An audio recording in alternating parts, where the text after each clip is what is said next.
a Malfoy's guide to Slytherin greatness. I thank you all for gracing us with your presence. I know many of you, particularly the perpetually perplexed, sentimentally paralyzed members of the press, view this house, my house, as the birthplace of villainy. That, however, is merely the comfortable delusion of lesser minds.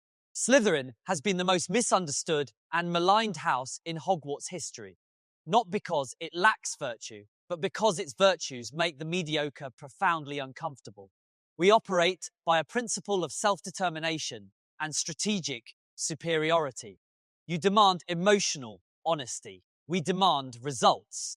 Let us examine the three great intellectual pillars upon which Slytherin dominance rests. Salazar Slytherin, the prophet of purity. We begin, naturally, with the founding master himself, Salazar Slytherin. My esteemed predecessor was a wizard of immense and varied talent, an accomplished legilimens, a skilled duelist, who wielded a wand and a sword, and a master wand-maker, crafting his relic from snakewood, incorporating a piece of basilisk within its core. He was also a parselmoth, sharing this unique gift with the only ancestor of his remaining in the subsequent millennia. Slytherin believed in meritocracy, provided that merit descended from pure magical lineage. He chose students who possessed resourcefulness, cunning, and an ambition for power. He was surrounded by Muggle persecution. His insistence that Hogwarts should accept only pure bloods, leading to his eventual departure, was not merely prejudice, it was visionary self-preservation in the face of widespread threats. His defining legacy, the Chamber of Secrets, was a magnificent display of magical foresight. He enchanted the chamber with an enormous statue of his likeness and the emblem of his Parselmouth power serpents beneath the very noses of the other founders, proving his superior charm work. He ensured that this sanctuary, harboring a basilisk, could only be accessed by his rightful heir. He laid the foundation for dominance, demanding that his descendants finish the work he was forced to abandon. The only founder wise enough to prepare for future threats. His only fault was trusting his peers not to betray his ideals. Tom Riddle, aka Lord Voldemort, the pursuit of perfection. From the lineage of Slytherin came Tom Riddle, who, despite his appalling half-blood origins, proved that raw talent can sometimes rise above filthy parentage. Riddle was sorted instantly into Slytherin and quickly became the most brilliant student Hogwarts has ever seen. He was a prefect, head boy, and winner of the award for special services. Riddle's genius lay in his relentless ambition to achieve immortality and unparalleled power. He understood that the greatest limitation of mortality is death, and he alone, driven by his inherent self-sufficiency and contempt for the ordinary, resolved to defy it. His creation of multiple Horcruxes splitting his soul beyond anything previously imagined was an act of evil, yes, but one of truly prodigious magical effort and determination. He despised the common name he inherited from his worthless Muggle father and manufactured the far superior title, Lord Voldemort. His ability to effortlessly manipulate powerful wizards, notably Dumbledore's trusted colleague Slughorn, demonstrates a chilling level of charm and resourcefulness. He recognized that Hogwarts was a stronghold of ancient magic and sought to harness its secrets by working at Borgin and Burke's and even trying to return as a teacher, an astute strategy for influence. His error was not ambition, but underestimating the one thing he disdained most, the ancient, protective magic tied to love, which saved Potter, a singular prodigy who achieved the unachievable, only to be undone by a weakness he was too arrogant to consider relevant. Severus Snape, the ultimate double agent, the man I knew as my old friend and the head of my house. Despite a youth marred by Gryffindor bullying and a half-blood background, Snape possessed a mind of immaculate sharpness and terrifying discipline. He was a potions master of the highest caliber, capable of bottling fame and brewing glory, earning the respect of even Slughorn. His true genius, however, was his intellectual cunning. As a student, he invented curses like Sectum Sempra, a precision strike ideal for dealing with enemies under the pseudonym, the Half-Blood Prince. More importantly, he mastered the magical defense of the mind occlumency, enabling him to shield his true loyalties from the Dark Lord himself for 16 years. Snape provided Dumbledore with 16 years of information. His role as a double agent was the epitome of calculated self-preservation and strategy, requiring him to maintain an elaborate performance daily. He was tasked with the most essential operation of the war. Pretending to fulfill the mission, I was too terrified and weak to complete. His unwavering commitment, regardless of his motivations, proves that a brilliant Slytherin mind turns defense into a weapon more devastating than any curse. A master strategist who proved that total control over one's true self is the highest form of power and loyalty. If you fail to demonstrate the proper deference by liking this, rest assured, my father will hear about this lack of respect immediately. Horace Slughorn, the collector of influence. Finally, we turn to Professor Slughorn, the only member of the esteemed Sacred 28 to openly champion Muggle-borns and half-bloods, provided they proved useful. Slughorn is a magnificent example of achieving power without exerting oneself. He values comfort, status, and the company of the famous, successful, and influential. Slughorn established the Slug Club, a highly selective network designed to secure him vicarious glory and useful contacts in fields like the Ministry, Gringotts, and Quidditch. This is the essence of cunning resourcefulness, identifying future brilliance and ensuring perpetual access to its benefits. He was shrewd enough to survive both the First and Second Wizarding Wars by mastering concealment, occlumency, and prioritizing self-preservation, opting for a life in hiding when things grew dangerous. When Dumbledore returned to recruit him, Slughorn was pragmatic, armed with a fake memory to prevent Dumbledore from discovering the forbidden knowledge he imparted to Riddle.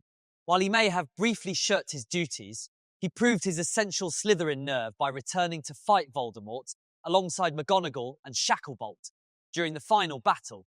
He understood that preserving his comfortable existence meant choosing the winning side at the critical moment. The ultimate pragmatist, proving that the most efficient ambition is the one that minimizes personal effort and maximizes comfortable return. Draco Malfoy, the heir who made a choice. I offer myself as the primary case study in the necessity of self-preservation under extreme duress. Born a pureblood, I was immediately sorted into Slytherin, following the only sensible path for an individual raised on the principles of status and the superiority of true magical lineage. My legacy, of course, is that of the young wizard forced into premature greatness. I performed consistently well in studies, humiliating my rivals, except for the perpetually irritating Granger. My position as Slytherin prefect and a key member of the inquisitorial squad demonstrated my natural aptitude for leadership and control. When my father, Lucius, disgraced the family, I was thrust into the Dark Lord's service as a form of Sivens-Low torture for my parents. This mission designed for failure was a test that turned me from a privileged bully into a visibly weakened young man, exhibiting a distinctly greyish tinge to my skin and dark shadows beneath my eyes. My refusal to commit murder at the final moment, despite the mortal fear that failure would bring my family's demise, proved Dumbledore's assessment that I was not a killer. My ultimate decision was not one of sentiment, but a strategic act of self-preservation and familial loyalty, marking me as a survivor of the Second Wizarding War. I chose family over ideology when the price of ambition became too high. The conflicted youth is merely a strategist under pressure. My grey face was the cost of carrying my family's survival. Lucius Malfoy, the architect of influence. My father, Lucius Malfoy. He is the prime example of a pure blood wizard who understood that true power is exerted not through raw strength, but through influence, wealth, and strategic social positioning. He always valued Malfoy family pride and connections. Lucius operated right in the inner circle of the Dark Lord. When the Dark Lord first vanished, my father demonstrated peerless resourcefulness by evading prison entirely, claiming to have been under the imperious curse. He maintained the family status and connections, using his wealth to delay inconvenient laws and keeping himself ready for the Dark Lord's return. He was even trusted by Voldemort with the custody of Slytherin's own locket-tier diary, a Horcrux. His true strategic cunning emerged in his ill-fated attempt to use the diary to achieve two aims: discredit the muggle-loving Arthur Weasley and dispose of a highly incriminating magical object. While his impatience led to the loss of the Horcrux, his initial goals demonstrated a precise alignment of personal interest and political ruthlessness. He is the reason that the Malfoy name still commands a certain respect. A pragmatic survivor who leveraged gold and status to outwit the Ministry and outlast the Dark Lord's temporary downfall. Should the sheer weight of my argument necessitate a response, confine your inferior sentiments to the comment section, ensuring they reflect the proper deference due to true power. Narcissa Malfoy, loyalty refined. Narcissa Malfoy, my mother. Born Narcissa Black, she is a pure blood of impeccable lineage, marrying Lucius and forging a powerful dynasty. She is tall and slim with white blonde hair. While my father embodied outward ambition, my mother perfected the most valuable Slytherin, loyalty. She is fiercely protective of her only son. In the face of the Dark Lord's terrifying punishment of Draco, she was willing to disregard his orders, openly weeping and begging Snape for help. Her ultimate triumph, the ultimate act of high-stakes cunning, occurred during the final confrontation. When Harry Potter was seemingly defeated, my mother, forced to check if he was dead, looked into his eyes and lied directly to Voldemort to secure news of her son. She placed Draco's safety above the Dark Lord's victory, a monumental strategic choice that ensured the survival of the Malfoy line. Her nerve, when required, was absolute. A Black who proved that a mother's devotion is the most lethal form of strategic ambition. Bellatrix Lestrange, the unyielding power. Bellatrix Lestrange, my maternal aunt. Born Bellatrix Black, the eldest of the three sisters. A witch whose magical reputation is so formidable that even the most powerful Aurors feared her. She married Rodolphus Lestrange.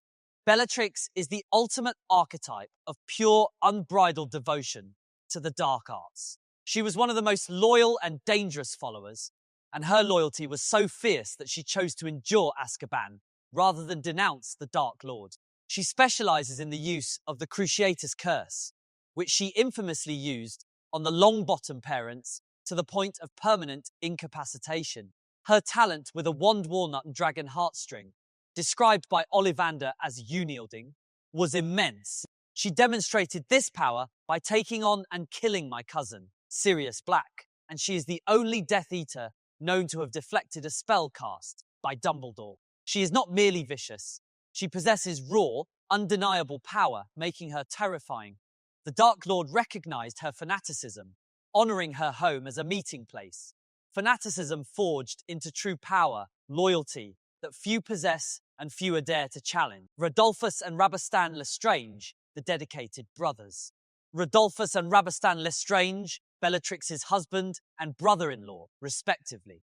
They were members of the Death Eater inner circle and were tried and imprisoned for the torture of the Longbottoms. They demonstrate a purity of conviction that the Dark Lord admired most. They refused to renounce their master after his first defeat and went to Azkaban for their loyalty. They represent the dedication that separates true followers from the pretenders, like some in this room. Voldemort deemed them faithful and promised they would be honored beyond their dreams upon their return. Two simple pillars of conviction whose endurance for the cause earned the highest recognition. Regulus Black R.A.B., the Slytherin martyr. Regulus Black, my uncle and the younger brother of the disgraceful blood traitor, Sirius. Regulus had proper pride and knew what was due to the name of Black and the dignity of his pure blood. He was an early enthusiast for the cause, joining the Dark Lord at the age of 16. He is the most fascinating example of Slytherin's resourcefulness leading to greatness. When he realized the Dark Lord had attempted to secure his immortality through the Black family heirloom, Slytherin's locket, Regulus acted with cold, precise calculation. He took his house elf creature to the cave and then, finding the location secured by deadly enchantments, ordered Critcher to destroy the locket and then leave him behind. His death was a masterful act of strategic self-sacrifice. He exposed the greatest weakness of the most powerful wizard alive, ensuring his own destruction, but initiating the systematic dismantling of Voldemort's Horcruxes. His actions were so commendable that they ultimately helped remove some of the negative stigma attached to Slytherin House. A true hero of the Slytherin spirit, recognized only by those who value purpose over public acclaim. The only Black who truly understood that dismantling power requires cunning, not mere courage. Secure your future access to the pillars of pure blood greatness by subscribing. Only fools fail to invest in the inevitable triumph of the truly ambitious. Barty Crouch Jr., the ultimate impersonator. Barty Crouch Jr., the son of Barty Crouch Sr., a pure blood, yet caught with Death Eaters who attempted to find and return the Dark Lord to power. He possessed an insane smile, and his greatest ambition was to serve the Dark Lord. He is the most resourceful infiltrator the house has ever produced. He escaped Azkaban by switching places with his dying mother using Polyjuice Potion. He was placed under the Imperious Curse by his father, but later turned the tables, placing his father under the same curse. He then killed his father and concealed the body. His most brilliant maneuver was impersonating Alistair Moody, a famous Auror, becoming the defense against the dark arts professor for an entire year. This positioned him perfectly to manipulate the Triwizard Tournament, turning the cup into a portkey to ensure Potter reached the Dark Lord. This level of long-term strategic deception and ruthless execution is peerless. He was, unfortunately, dispatched by the Dementors who destroyed his soul. A master of deception whose ruthless determination achieved the impossible, securing the Dark Lord's return. Crabbe and Goyle, the pillars of loyalty. Vincent Crabbe and Gregory Goyle. Were they intellectual powerhouses? Certainly not. They were noted as notoriously poor students, relying heavily on direction. Crabbe was thuggish, and Goyle possessed arms akin to a gorilla's. But they served an essential role, unthinking, massive loyalty. They were my thuggish cronies, existing entirely to do my bidding. A constant physical reminder that power requires enforcement. They were easily bossed around, yet their awe and belief in the Dark Lord's cause, when I boasted of it, made them seem awe-inspiring to their peers. When I was paralyzed by fear for my family, they provided constant lookout for my operations in the room of requirement, demonstrating unwavering support until the bitter end. Crabbe eventually succumbed to pathetic revolutionary ideas, defying my orders right before his demise. Goyle survived. Their lack of imagination proves that one need not be a thinker to serve a noble cause, only obedient and physically present.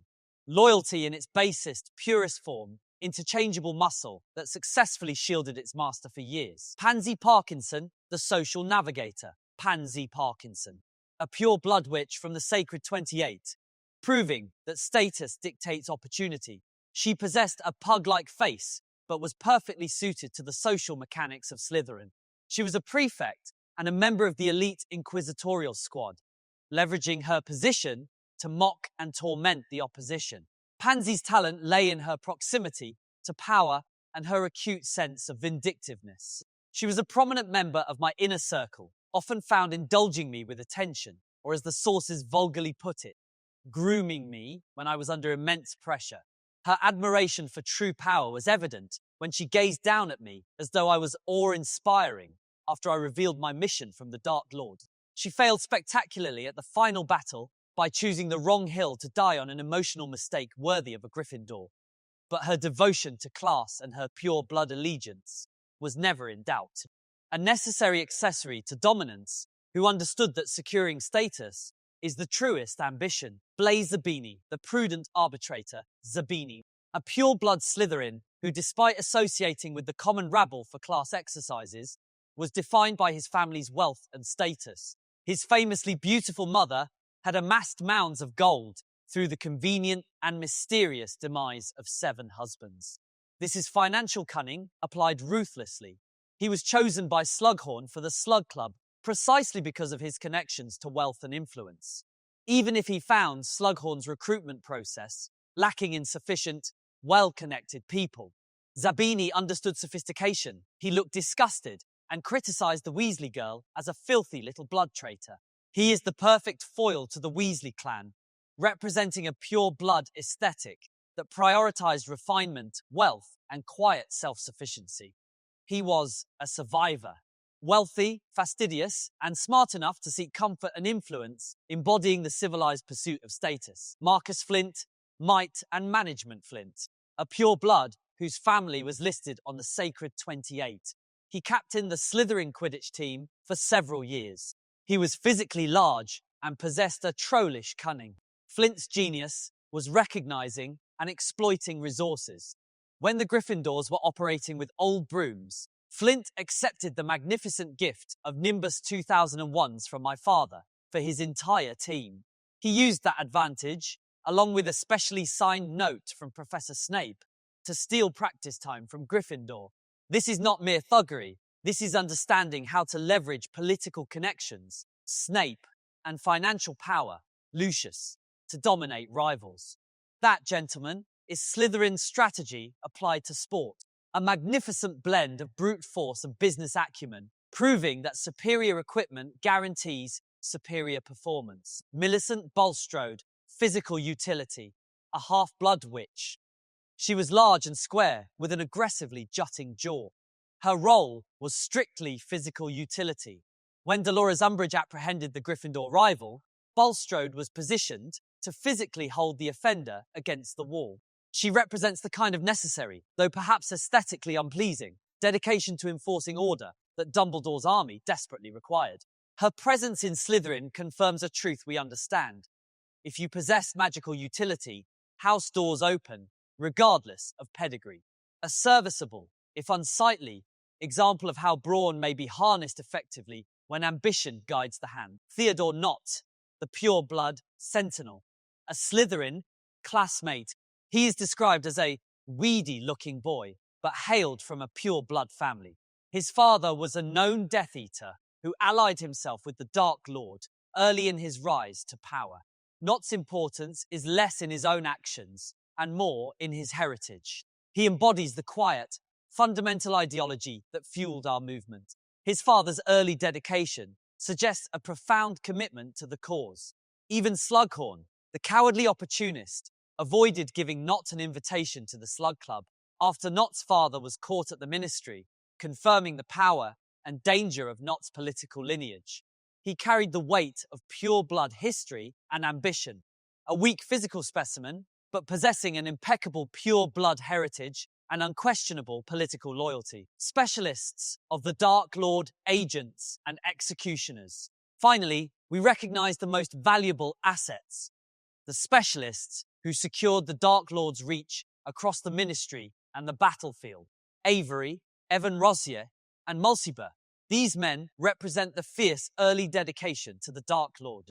Rosier was already dead by the time of Karkaroff's trial, but Karkaroff named him as a highly important supporter. Mulciber specialized ruthlessly in the Imperious Curse, forcing countless individuals to commit horrific acts. Avery, whose name was repeated by the despicable Fudge after the Dark Lord's return, was an original member of the Death Eaters. Their choice of early allegiance defined their dedication. Travers, the legal infiltrator, a name rarely uttered outside the Ministry's Department of Magical Law Enforcement, which is precisely why he was so effective. A pure blood, Travers assisted in the murder of the McKinnons, proving his lethal dedication during the First War. He was caught and tried shortly after the Dark Lord's first downfall. Yet, true cunning is defined by the ability to re-emerge. Travers was seen with the Dark Lord in my home, and later in Xenophilius Lovegood's collapsing house, proving his return to the inner circle.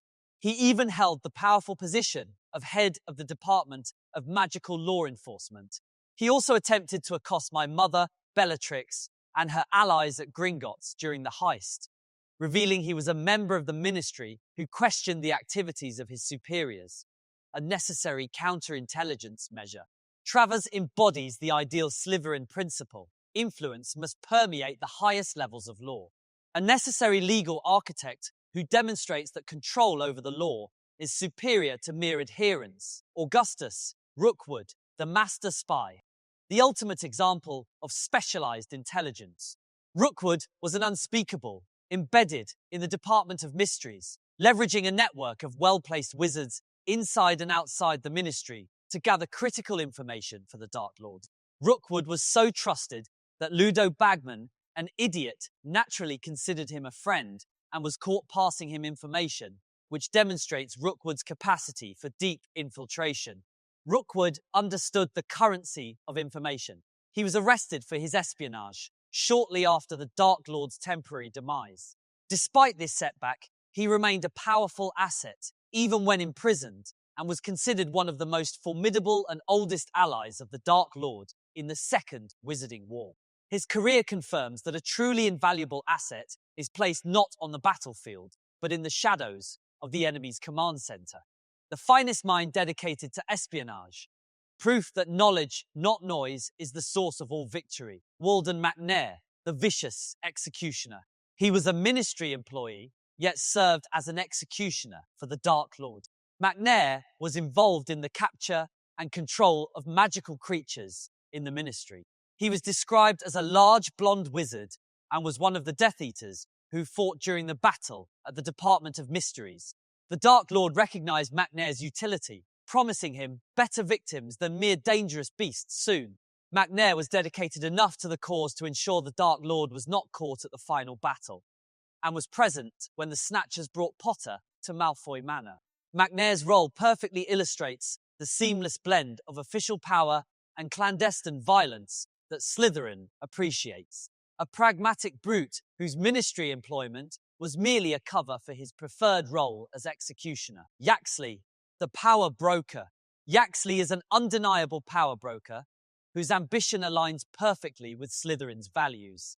He possessed blunt features. During the second ascent of the Dark Lord, Yaxley was determined to prove his worth, successfully placing the Imperious Curse on Pius Thickness, a high-ranking ministry official who would later become minister, ensuring the ministry was surrounded by our people. He was so deeply embedded in the ministry that he was able to track all transport regulated by the ministry. He was arrogant enough to mock Ronald Weasley during the infiltration of the ministry and utterly convinced that Muggle-borns were filth. His resourcefulness and strategic placement confirm his importance to the Dark Lord's temporary but complete control of the legal system, the ultimate architect of systemic control whose cunning paved the way for the seizure of the ministry itself. Antonin Dolohov, the sadistic duelist. Antonin Dolohov, a Death Eater with a long, twisted face. He was so proficient in the dark arts that he was named by Karkaroff as one of the important supporters who tortured countless Muggles and non-supporters of the Dark Lord. Dolohov was caught shortly after Karkaroff's testimony, but later escaped Azkaban. He was one of the Death Eaters who fought Harry and his pathetic friends in the Department of Mysteries. His magical ability was confirmed by his ultimate act of execution. He killed the werewolf, Remus Lupin, during the Battle of Hogwarts. Lupin, who was not in prime fighting condition, was no match for Dolohov's skill, showing Dolohov's mastery of lethal dueling. Dolohov is pure, sadistic power, deployed with lethal accuracy, the embodiment of dedicated magical sadism, proving that mastery of the dark arts dictates life and death. Alecto Caro, Saiti, Amicus Caro, the enforcers of education. Alecto and Amicus Caro, sister and brother, respectively. They were prominent dark wizards who had fought alongside the Dark Lord during the First War. Alecto, with her sloping, shouldered figure and stubby forefinger, embodied the relentless enforcement of the Dark Lord's educational curriculum. She was stationed in Ravenclaw Tower to await Potter, confirming her key role in the hierarchy. Amicus, with a pallid, doughy face and tiny eyes, was installed as the defense against the Dark Arts teacher, which was immediately rebranded as the Dark Arts. He proudly forced students to practice the Cruciator's Curse on those earning detention, reinforcing the Dark Lord's brutal pedagogy. Amicus was also hit by Harry's jinx during the battle, giving a pig-like squeal of pain, proving that he was more brute than magical duelists. Their capture, where McGonagall magically tied them up with shimmering silver rope, did little to detract from the strategic importance of their temporary control over Hogwarts discipline. Abraxas Malfoy, the grandfather of status. My esteemed grandfather, Abraxas Malfoy. Though he failed to secure my subsequent acceptance into the Slug Club, a failure Slughorn, noted with apologies his importance lies in his legacy and status. Abraxas was sufficiently well connected that I attempted to leverage his name for preferential treatment. He was wealthy and highly respected in his time, ensuring the Malfoy family retained its influence and wealth, which, as we know, is paramount. He died, unfortunately, of dragonpox. His ultimate legacy is providing my father with his original elm wand. The patriarch who correctly established that wealth and connection are the foundation of all future power. Hogwarts Slytherin students, the secondary ranks. We turn now to the essential, if less distinguished, students who maintained the house's dominance during my time at Hogwarts. Malcolm Baddock, a student sorted into Slytherin, whose allegiance confirms the continuity of our tradition. Terence Higgs, he preceded me as seeker on the Quidditch team. Montague, a Slytherin prefect. His position as prefect shows his initial favour with the hierarchy, though he was later found jammed inside a toilet, confirming the clumsiness often found in the non-Malfoy purebloods.